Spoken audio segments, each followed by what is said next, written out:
the price of this machine here, I was very surprised by, Paul. Yeah, now this is a new QTE. This is a range from Mazak.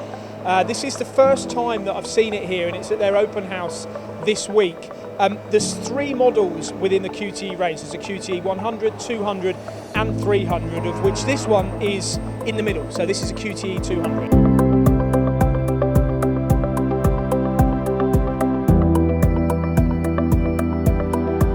And who's this geared towards? Well, this is a machine that geared towards every sort of subcontract manufacturing company.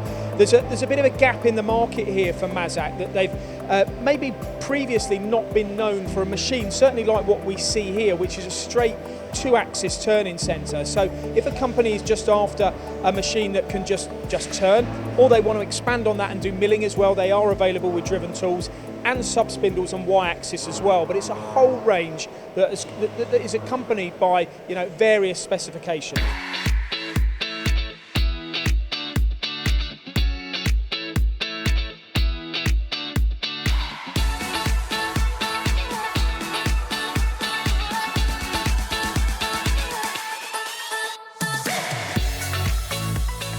With Mazak, they develop machines based on what their customer feedback is. They've got like a think tank where they'll go to the market, not just here in the UK, but around the world. And this machine has derived from that. It's companies, well, they want to supply this into companies that maybe don't necessarily need driven tools, certainly this one, and want to get into Mazak, but have thought before that they couldn't maybe afford it. Well, now they can without the compromising quality, because this machine has got some really nice features about it. Okay, tell me about the features within the machine then. Okay, so specifically to the QTE range, some of the areas that I've picked out which make me think that this is not just about price, it's about performance as well.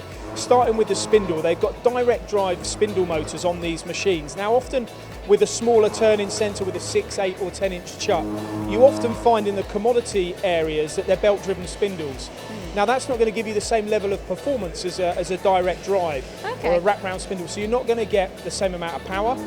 You're probably going to get more vibration.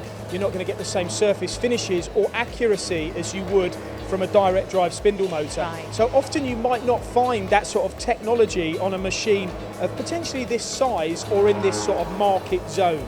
Yes. That's one thing. I noticed as well, you haven't got the driven tooling here. So there's no driven tooling on this one, but you can have it. But that's why I wanted to pick this particular machine, to show off the fact that you can buy a Mazak machine which is just for basic machining operations, like just turning. But you've also got a turret here which is a BMT turret. It's a servo-driven turret, non-lift turret, so it's still faster indexing.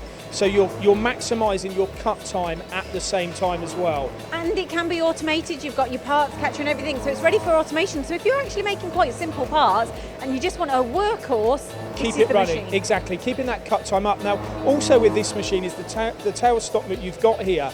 Now this is a fully programmable tailstock.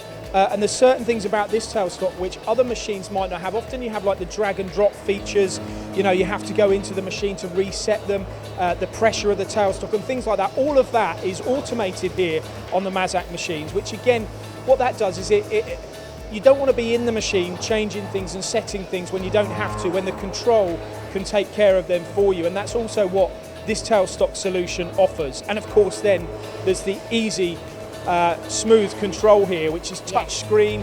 And you know, we all know how youngsters these days, they go onto things and if they don't touch the screen and it doesn't work, they think there's something wrong with it. Well, with this is touch screen. It's got, you know, all the cycles in there. It's intuitive. It's very high processing time. They've got all the algorithms. They've done the hard work in the background, so it makes it easy and simple for the operator.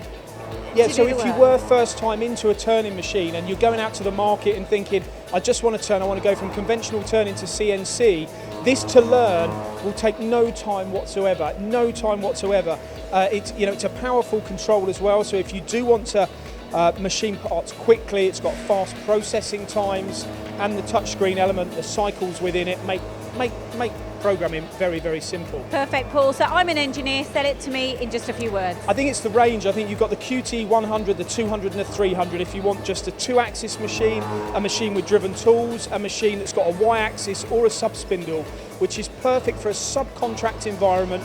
Maybe your first your first entry into a Mazak machine, then this is certainly an area to look. And if you want a longer bed length as well, they go up to 1 metre, I believe. So plenty of flexibility and plenty of options on the machine itself.